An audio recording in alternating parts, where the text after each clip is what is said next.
A također, nakon 2 pandemijske godine, Vukovar će 3. svibnja proslaviti Dan grada i blagdan nebeskih zaštitnika svetih Filipa i Jakova.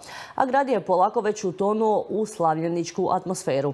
U povodu proslave Dana grada u znaku 155. godišnjice osnivanja, Hrvatsko kulturno glazbeno društvo Dunav Vukovar u Hrvatskom domu sinoć je upriličilo tradicionalni godišnji koncert.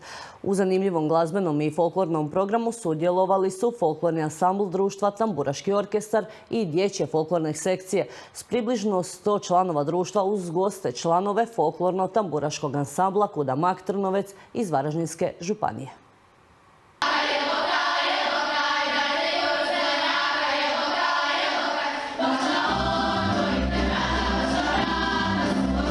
Još jedan godišnji koncert Hrvatskog kulturnog glazbenog društva Dunav iz Vukovara u povodu Dana grada Vukovara, ali i velike obljetnice 155 godine od osnutka društva Dunav. Naime, društvo Dunav je osnovano daleke 1867. godine. Mi smo ga ponovo obnovili u prvenstvu u Zagrebu, vratili se 2000. godine u Vukovar i evo već 22. godinu djelujemo u Vukovaru u našem Hrvatskom domu. Obljetnicu koja svjedoči dugu i bogatu tradiciju ovog društva članovi su uz goste obilježili bogatim programom. Mnogim tradicijskim skladbama, plesovima iz gotove cijele Hrvatske nastupaju nekoliko folklornih sekcija društva Dunav, dakle od mlađe, srednje, starije folklornog ansambla, pjevačkog zbora, tamburaškog orkestra s kojim se u zadnje vrijeme pogotovo dičimo. Oni su državni prvaci, oni su neki dan bili na Šokačkoj rapsodiji u Zagrebu, a u gostima danas su nam došli naši prijatelji iz Varaždinske županije.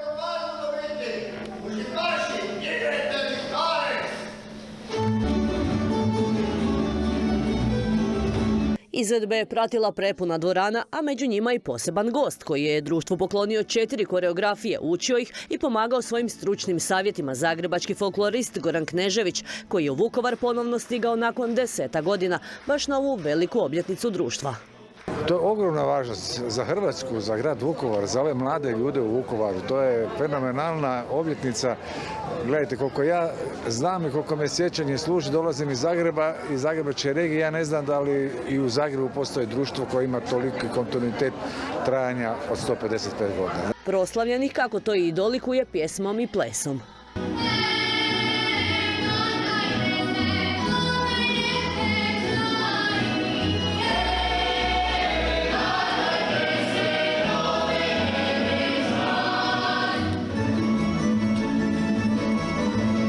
A osim u glazbeno-scenskom programu Dunava i njihovih gostiju, posjetitelji su imali prigode uživati i u izložbi postavljenoj u suradnji s Gradskim muzejom u predvorju Hrvatskog doma.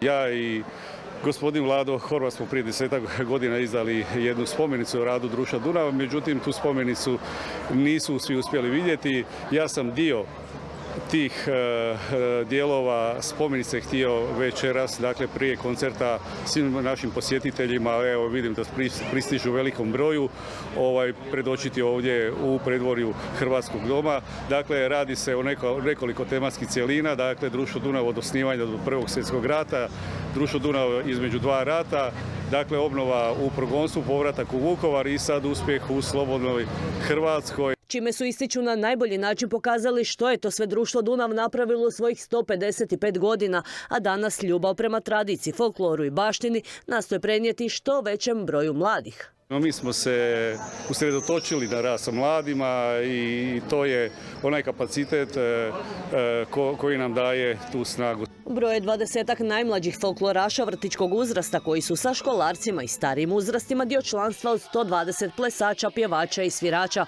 Svi oni bili su dio bogatog programa godišnjeg koncerta.